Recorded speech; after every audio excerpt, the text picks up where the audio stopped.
What's up, everybody? Welcome to the 5150 Gringo Garage, and today we're going to be checking out the Insignia Nintendo Switch dock. We're doing an update because it's been about 5 months and several people have questions and they want to update whether their Nintendo Switch will still work, is it worth buying, and just how is everything going right now with it. So I'm going to show you right now. So here it is, the Insignia dock.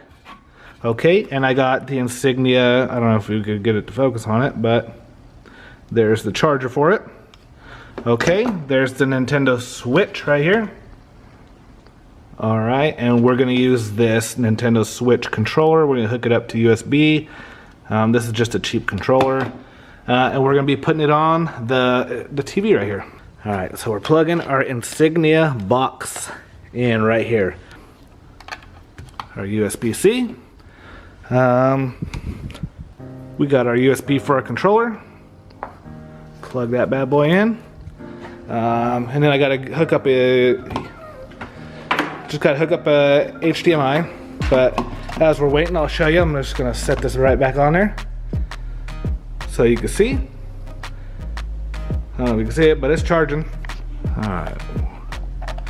Plug in our HDMI. Check it out. Go ahead, we're gonna hit our home button. We're good.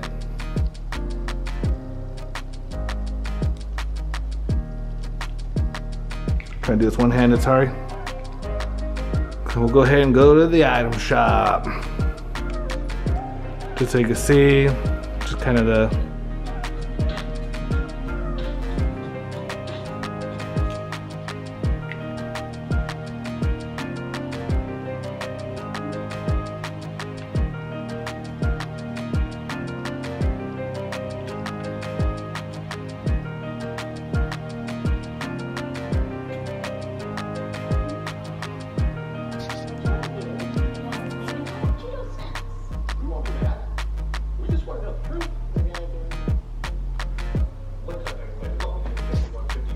I'm gonna unplug it. Ready? I got this.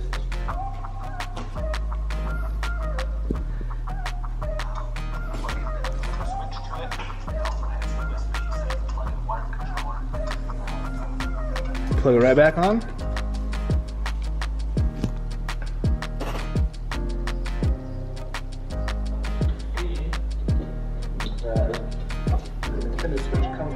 So there you have it, guys. Still works great 5 months later. I use this dock quite a bit.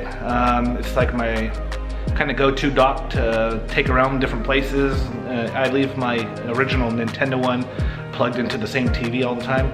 So this one's nice because I can just take it anywhere, use it. Works fine. So if you buy it, I don't think you have to worry about it bricking on you. Bricking, almost like breaking, but it's bricking. You don't have to worry about it going into brick mode. Works great. Thumbs up on it. Thank you guys for watching, and hope you like the update. Just remember, like, subscribe, and I will see you on the next video.